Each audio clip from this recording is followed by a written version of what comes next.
फूलपुर नाम के एक छोटे से गांव में एक बहुत ही सुंदर बाग था, लेकिन कोई भी गांव वाला उस सुंदर बाग में जाने से डरा करता था। उनका मानना था कि अक्सर बाग के उस पार वाली गुफा के अंदर से किसी जिन की आवाज़ें आती हैं, जो आते जाते लोगों को आवाज़ें देता है, जिससे गांव वाले बहुत ज़्यादा डरा करते थे। एक दिन गांव के दो युवक खेत में आपस में बातें करते हुए, अरे भाई, कल मैं उस बाग की तरफ गया था। वहाँ फिर से जिन की डरावनी आवाजें आ रही थी। अरे भाई, क्यों गए थे तुम वहाँ? क्या तुम्हें पता नहीं बाग के पास वाली गुफा में जिन रहता है? अगर वह तुम्हें कुछ कर देता तो आइंदा फिर कभी उस गुफा की तरफ मत जाना। तभी वे वहाँ से बात करते हुए खेत में चले जाते हैं। अगले दिन गांव का एक लड़का रघु बोलता है, यार, इस गुफा के पीछे से कौन आवाज देता होगा मुझे? इसके पीछे जरूर कोई राज नजर आता है। रघु भैया, जो भी हो, लेकिन गलती से भी उस गुफा के अंदर मत जाना। लेकिन इस गुफा का रहस्य तो मैं जान कर ही रहूंगा। सब गांव वाले डर के साए में आखिर कब तक रहेंगे। उसके बाद शाम हो गई और रघु और उसका दोस्त अपने अपने घर चले गए।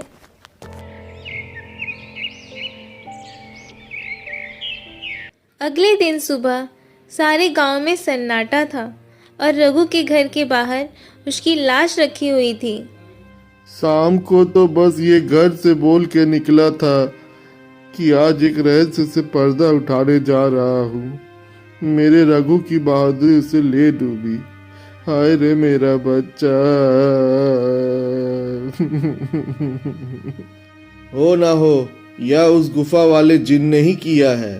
हाँ, उसी गांव में बिरजू नाम का एक व्यक्ति रहता था, जो एक व्यापारी था। उसकी दो बेटियां भी थी, नीलम और मंजू। उन दोनों को रंग बिरंगे फूलों का बहुत ज़्यादा शौक था। बहुत दिन हो गए, चलो आज हम गांव के बाग में चलते हैं। न जाने क्यों हमें बाबूजी इस बाग में जाने से मना करते हैं, पर पूरे गांव में एक वही जगह है जहां पर इतने सुंदर सुंदर फूल होते हैं। हाँ नीलम, वो बाग सच में बहुत सुंदर है। उस बाग में बहुत सुंदर सुंदर फूल होते हैं, लेकिन बाबूजी हमें जाने नहीं देते। कहते हैं गांव के बाग के उस पार एक गुफा है जो बहुत ज़्यादा भयानक है। हमारा जाना वहाँ सही नहीं होगा। लेकिन गांव के रघु भाई की भी मौत के बाद तो गुफा और भी ज़्यादा डरावनी लगने लगी है। अरे मंजू, ये सब झूठी बातें हैं। मुझे नहीं लगता कि वहाँ पर कुछ है। वैसे भी गांव वालों ने उस जिन को देखा नहीं है, बस उसकी आवाज़ें ही सुनी है। अगर सच में वहाँ पर कोई जिन होता तो क्या वह गांव वालों के सामने नहीं आता? हाँ, बोल तो तू सही रही है नीलम। मुझे भी लगता है वहाँ पर कुछ नहीं है। चलो ठीक है, हम दोनों कल ही बाग में जाएंगे और हो सके तो क्या पता रघु भाई के मौत का राज भी पता चल जाए। अरे मंजू, ये सब झूठी बातें हैं। मुझे नहीं लगता कि वहाँ कुछ और है भी सही। और वैसे भी गांव वालों ने उस जिन को कभी नहीं देखा, बस उसकी आवाज़ें ही सुनी है। मंजू अपना सिर हिलाती है। ठीक है, हम कल सुबह बाग में जाएंगे। इसके बाद दोनों बहनें अपने कमरे में सो जाती है और अगली सुबह, देखो मेरी प्यारी बेटियों, मैं किसी काम से शहर जा रहा हूँ। तुम दोनों अपना ख्याल रखना और बाग में फूल तोड़ने मत जाना। कोई भी गांव वाला वहाँ नहीं जा पाता है। रघु भी वहाँ जाने से मारा गया था। हम दोनों बहनें उस बाग में नहीं जाएंगी। इसके बाद बिरजू वहाँ से चला जाता है। उनके जाते ही दोनों बहनें उस बाग की तरफ जाने लगती हैं कि तभी एक गांव का आदमी उन्हें देख लेता है। अरे नीलम और मंजू बिटिया, तुम इस बाग की तरफ कहाँ जा रही हो? क्या तुम्हें पता नहीं, बाग के उस तरफ एक गुफा है जो बहुत ही डरावनी है। वहाँ से अक्सर किसी जिन की आवाज़ आती है। अरे काका, हम दोनों बस बाग में ही जा रहे हैं। वहाँ से कुछ फूल लेकर अभी वापस आ जाएंगे। आप चिंता मत कीजिए, हम बाग के उस तरफ वाली गुफा में नहीं जाएंगे। चलो ठीक है बिटिया, तुम दोनों शाम होने से पहले आ जाना। अच्छा, अब मैं चलता हूँ। इसके बाद वो आदमी वहाँ से चला जाता है। थोड़ी दूर चलने पर नीलम और मंजू देखती हैं कि दो चोर आपस में बातें कर रहे होते हैं। अरे भाई, क्या हम यह ठीक कर रहे हैं? गांव वाले तो कहते हैं उस गुफा में जिन रहता है जो लोगों को आवाज देता है। ऐसा कुछ नहीं है, वो गुफा गांव के सरपंच की है। मुझे तो लगता है उसमें बहुत सारा खजाना होगा। सब गांव वालों को डराने का बहाना है बस। चलो आज चल कर देख ही लेते हैं। इसके बाद वे दोनों गुफा की ओर जाने लगते हैं। उन्हें गुफा की ओर जाते देखकर नीलम और मंजू भी उनके पीछे पीछे जाने लगती हैं कि तभी वे दोनों देखती हैं कि वे दोनों चोर गुफा के अंदर जाने ही वाले होते हैं कि वहाँ एक औरत आ जाती है जो देखने में काफ़ी ज़्यादा भयानक होती है और उसके हाथ में एक टोकरी होती है जिसके अंदर बहुत सारे फल और फूल होते हैं। तभी वो औरत उन दोनों चोरों से कहती है, कहाँ जा रहे हो तुम दोनों? क्या तुम्हें पता नहीं इस गुफा में जिन रहता है, वो तुम्हें मार डालेगा। चले जाओ यहाँ से। क्या कहा? जिन? अरे बाबा। कि तभी उस जिन की आवाज़ आती है। कौन है वहाँ? क्या मुझे कोई सुन पा रहा है? अंदर आओ, निकालो मुझे यहाँ से। जिन की ऐसी डरावनी आवाज़ सुनकर वे दोनों डर जाते हैं। अरे भैया, भागो! इस गुफा में तो सच में जिन है। भागो यहाँ से। और वो दोनों वहाँ से भाग जाते हैं। मैंने तो पहले ही कहा था, यहाँ दोबारा मत आना, वो तुम्हें जिंदा नहीं छोड़ेगा। यह सब नीलम और मंजू देख रही थी कि तभी वहाँ नीलम और मंजू के सामने वो औरत आ जाती है जो देखने में काफ़ी ज़्यादा भयानक होती है, जिसके हाथ में बहुत सारे रंग बिरंगे फल होते हैं। कहाँ जा रही हो तुम दोनों? नीलम और मंजू डरे हुए होते हैं। हम हम तो बस यहाँ घूमने आए थे काकी। लेकिन आप यहाँ क्या कर रही हैं? मैं तो यहीं रहती हूँ। यही बाग मेरा घर है।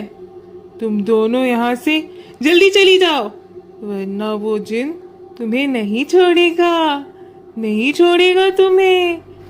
जाओ यहाँ से। क्या सच में बाग के उस पार वाली गुफा में कोई जिन रहता है काकी? हाँ, वो बहुत खतरनाक है। तुम दोनों यहाँ से जल्दी चली जाओ। इसके बाद वो औरत वहाँ से चली जाती है। मुझे बहुत डर लग रहा है, अब मैं इसके आगे नहीं जाऊँगी। मुझे लगता है वो औरत सच बोल रही थी, वो जिन हमें मार डालेगा। मैं नहीं जाऊँगी इस गुफा में। ठीक है नीलम, तुम मेरा यहीं पे इंतज़ार करना।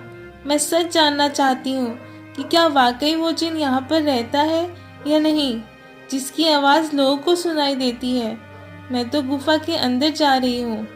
तुम यहाँ पर यहीं पर ही रहना और यहाँ से कहीं मत जाना।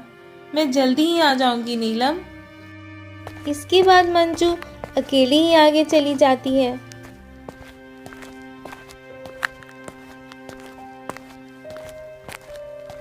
मंजू चलते चलते उस गुफा के पास पहुंच जाती है। तभी एक आवाज़ उसे सुनाई देती है जो काफ़ी ज़्यादा भारी होती है। उसे ऐसा लगता है जैसे किसी के रोते हुए इंसान की आवाज़ आ रही हो। कोई है यहाँ? मुझे यहाँ से बाहर निकालो। मैं इस गुफा में बरसों से कैद हूँ। निकालो मुझे यहाँ से। कौन हो तुम और क्यों आवाज़ लगा रहे हो? क्या तुम वही जिन हो जिसके बारे में सब लोग बातें करते हैं? क्या तुम सच में इस गुफा में रहते हो?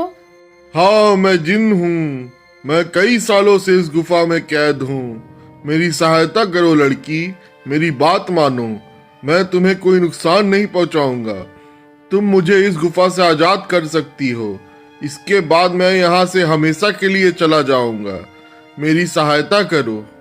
क्या सच में तुम यहाँ से चले जाओगे? अगर मैं तुम्हारी सहायता करूंगी तो? और मुझे क्या करना होगा जिन? बताओ, वो मैं अवश्य ही करूंगी। तभी गुफा के दरवाजे खुलते हैं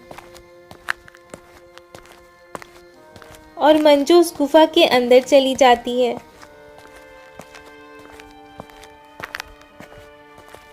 जैसे ही वो अंदर जाती है, एक बहुत बड़ी अजीब सी जानवर की परछाई उसे नजर आती है, जो देखने में बहुत ज्यादा डरावनी होती है।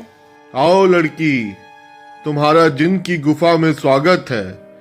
मैं कई सालों से गुफा के बाहर आते जाते लोगों का आवाज लगाता हूँ। सब गांव वाले डर कर भाग जाते हैं। कोई भी गांव वाला इस गुफा में आने की हिम्मत नहीं कर पाता, लेकिन तुम बहुत ही बहादुर लड़की हो जो इस गुफा में अकेली चली आई हो। क्या तुम जिन हो? लेकिन तुम मुझे दिखाई क्यों नहीं दे रहे हो? क्या तुम किसी को दिखाई नहीं दे सकते हो? नहीं, मैं जिन नहीं हूँ लड़की, उस जिन की परछाई हूँ। वो जिन तो गुफा के अंदर कैद खाने में बरसों से कैद है। वो बाहर नहीं आ सकता है। मैं उसकी परछाई हूँ। परछाई? तुम मुझे बताओ कि वह जिन इस गुफा में कैद क्यों है? क्या जिन के इस गुफा से रिहा होने का कोई मार्ग नहीं है? मार्ग है लड़की, तुम उस मार्ग तक पहुंच सकती हो, लेकिन इसके लिए तुम्हें इस गुफा के तहखाने में जिन के पास जाना होगा। वही जिन तुम्हें उसकी मुक्ति का राज बताएगा। और इसके बाद मंजू हाथ में जलती हुई आग की मशाल को लेकर उसी गुफा की ओर जाती है। जैसे ही मंजू तहखाने के अंदर जाती है तो उसे आग जलती हुई दिखाई देती है। वो जैसे ही उस आग के पास जाती है, हे जिन, मैं तुम्हारी यहाँ पर मदद करने आई हूँ। क्या तुम मुझे सुन सकते हो? उसे उस जिन की आवाज आती है। आओ बहादुर लड़की, मैं तुम्हारा ही इंतजार कर रहा हूँ। मैं जानता हूँ कि तुम ही मुझे इस गुफा से मुक्ति दिला सकती हो। तुम्हारा इस गुफा में स्वागत है। लड़की, तुम बहुत ही बहादुर हो जो इस गुफा में आई हो। मेरा नाम जिन्नात है। मैं यहाँ कई सालों से कैद हूँ। मेरे सामने आओ जिन, मैं तुम्हें देखना चाहती हूँ। उसकी आवाज सुनकर अचानक से जिन्नात उसके सामने आ जाते हैं, जो बहुत ज्यादा डरावना होता है। एक बहुत ही भयानक सा दिखने वाला, जिसके सर पर एक लंबी सी चोटी होती है, जो काफी बड़ा होता है। मंजू के सामने वो आ जाता है। उसे देखकर मंजू थोड़ा सा डर जाती है। देखो, तुम मुझसे डरो मत लड़की। मैं तुम्हें कुछ नहीं करूँगा। मैं जानता हूँ तुम मेरी मदद करने आई हो, लेकिन मेरी मदद करना इतना भी आसान नहीं है। तुम एक बार और सोच सकती हो। क्या तुम वाकई में मेरी मदद करना चाहती हो? लेकिन मैं तुम्हारी मदद कैसे कर सकती हूँ? और तुम यहाँ पर कैद कैसे हुए? बताता हूँ। बहुत साल पहले इस गुफा में एक औरत रहती थी। वह बहुत ही गरीब थी। वो गुफा के बाहर वाले बाग से फल तोड़ा करती थी और उसे ही खाया करती थी। एक दिन उसने बाग के सारे फल तोड़ लिए और यहाँ इस गुफा में लेकर आ गई। उन्हीं फलों के बीच में एक रहस्यमयी फल भी था, जो बहुत ही चमकदार था और जिस पर मेरी नज़र थी। वह फल मेरी उम्र 100 साल और बढ़ा सकता था, लेकिन मैं उस फल को तब तक नहीं छू सकता था जब तक कि कोई इंसान उस फल को उस पेड़ से तोड़ ना ले। एक दिन वह औरत चमकदार फल को उस पेड़ से तोड़कर इस गुफा में ले आई। जब मैंने देखा तो मैं उसके पीछे इस गुफा में आ गया और मैंने उससे कहा, हे औरत, तुम जो बाग से सबसे सुंदर और चमकदार फल तोड़ के लाई हो, वो मुझे दे दो। इसके बदले तुम जो भी इच्छाएं मांगोगी वो पूरी होंगी। ठीक है, मैं तुम्हें वो फल देती हूँ, लेकिन मेरी 2 इच्छा है। पहली ये कि तुम मुझे वरदान दो कि आज से यह बाग मेरा होगा। दूसरी ये कि तुम इस गुफा में ही कैद रहोगे, ताकि इस बाग में कोई भी तुम्हारे डर से ना आ सके और हमेशा हमेशा के लिए मैं इस बाग पर राज करूं। वो औरत तो मुझे फल दे देती है। उस फल से मेरी उम्र तो 100 साल बढ़ गई, लेकिन उस औरत को दिए गए वरदान की वजह से मैं यहीं कैद हो गया। तब से मैं यहीं इस तहखाने में कैद हूँ। क्या अब से पहले किसी ने आपको यहाँ से बाहर निकालने की कोशिश नहीं की? इससे पहले गांव के एक लड़के ने मुझे बचाने की हिम्मत दिखाई थी, लेकिन जैसे ही वह लड़का उस चमत्कारी फल को लेके गुफा में आ रहा था, तभी उस बूढ़ी औरत ने उसको मौत के घाट उतार दिया और सारे गांव में बात फैल गई कि मैंने उसे मारा है। हाँ, वो लड़का हमारे गांव के रघु भैया थे, उनको उस बूढ़ी औरत ने मारा है। मैं आपको यहाँ से आज़ाद करवाऊंगी, लेकिन आप मुझे यह बताइए कि मुझे आपको यहाँ से आज़ाद करवाने के लिए क्या करना होगा। यहाँ से तुम्हें बाग में जाना होगा। वहाँ तुम्हें उस बाग में रहने वाली उस औरत की झोपड़ी दिखेगी, जिसके कारण मैं इस गुफा में कैद हूँ। तुम्हें उस झोपड़ी में जाना होगा। वहाँ से तुम्हें सबसे सुंदर और चमत्कार फल लाना होगा। मेरी मुक्ति का राज उस फल में ही कैद है। ध्यान रखना बहादुर लड़की, उस औरत की झोपड़ी में कोई नहीं जा सकता। जब वह सो रही होगी तुम्हें तभी जाना होगा। उसकी फल की टोकरी में से सबसे चमत्कार फल लेके आना होगा। उसी फल में तुम्हें मेरी मुक्ति का राज मिलेगा, लेकिन तुम्हें यह काम बड़ी होशियारी से करना होगा। अगर उस औरत को पता चल गया तो वह तुम्हें जिंदा नहीं छोड़ेगी। ठीक है जिन, मैं तुम्हारे लिए वो चमकदार फूल जरूर से लेकर आऊंगी। लेकिन तुम्हें यह काम बहुत होशियारी से करना होगा। अगर उस औरत को पता चल गया तो वह तुम्हें जिंदा नहीं छोड़ेगी। ठीक है जिन, मैं तुम्हारे लिए वो चमकदार फल जरूर से लेकर आऊंगी। मैं तुम्हारा इंतजार करूंगा बहादुर लड़की। इसके बाद मंजू वहाँ से बाग में जाती है और उस औरत की झोपड़ी की ओर बढ़ने लगती है। मंजू देखती है कि उस औरत की झोपड़ी में कोई नहीं है। वो इधर उधर देखती है और उस झोपड़ी के अंदर चली जाती है। मंजू अंदर जाके देखती है कि वहाँ पर बहुत सारे फल उस औरत की झोपड़ी में रखे हैं। अरे, यहाँ तो कितने सारे फल हैं, लेकिन इन सब में कोई भी बहुत ज्यादा नहीं चमक रहा है। तभी अचानक से मंजू देखती है कि वही औरत अपनी झोपड़ी की तरफ आ रही है। यह देखते ही मंजू दरवाजे के पीछे छुप जाती है। वो औरत अपनी झोपड़ी में आती है और उसके हाथ में एक टोकरी होती है जिसमें बहुत सारे फल रखे होते हैं। वे अपनी टोकरी को एक टेबल पे रख देती है और पास पड़ी चारपाई पे सो जाती है। यह देखकर थोड़ी देर के बाद मंजू बाहर आती है और उन फलों की टोकरी में से सबसे चमकता हुआ फल देखती है। लगता है ये वही चमकदार फल है जिसके बारे में वो जिन बात कर रहा था। रुको लड़की, ये मेरा जादुई फल लेके तुम कहाँ जा रही हो? मुझे मेरा फल वापस करो, वरना मैं तुम्हें यहाँ से जाने नहीं दूंगी। मंजू ये सुन के डर जाती है। मुझे यह फल ले जाने दीजिए काकी। मैं इस फल को उस जिन को देकर आजाद करना चाहती हूँ, ताकि सारे गांव वाले यहाँ पर बिना डरे आ सके। मुझे इस फल को ले जाने दीजिए काकी। क्या कहा लड़की? तुम मेरी कई सालों की मेहनत पर पानी फेर देना चाहती हो? उस जिन के रिहा होते ही गांव वाले मुझे इस बाग से निकाल देंगे। नहीं नहीं, मैं ऐसा नहीं होने दूंगी। मुझे ये मेरा चमत्कार फल वापस करो। यह सुनकर मंजू उस फल को लेकर वहाँ से भागने लगती है और वो औरत भी उनके पीछे पीछे भागने लगती है। मंजू भागते भागते उस गुफा में पहुँच जाती है। जैसे ही वो उस गुफा में पहुँचती है, वो जादुई फल उसके हाथ से नीचे गिर जाता है, जिसके गिरते ही वो फल तोते में बदल जाता है। मंजू ये देखकर हैरान हो जाती है। तभी वो औरत वहाँ पर आ जाती है। ये तुमने क्या किया लड़की? इस जादुई फल को नीचे गिरा दिया। अब ये तोता तुम्हें इस जिन की आजादी का सबसे आखिरी रास्ता बताएगा। नहीं, मैं ऐसा नहीं होने दूंगी। मैं तुम्हें मार डालूंगी। वो औरत मंजू को जैसे ही अपने हाथों से उसे मारने के लिए आगे बढ़ती है, वो औरत अचानक से आग में जलने लगती है, जिसे देखकर मंजू हैरान हो जाती है। तभी एक आवाज सुनाई देती है जो उस जिन की परछाई होती है। डरो मत बहादुर लड़की, इस लालची औरत को इसके किए की सजा मिल चुकी है। अब तुम्हें अपने मंजिल का आखिरी पड़ाव पार करना है, जिसमें यह तोता तुम्हारी मदद करेगा। तभी अचानक से वो तोता उड़ने लगता है और गुफा में उसी तरफ उड़ने लगता है जहाँ वो जिन कैद था। मंजू भी उसके पीछे पीछे चलने लगती है।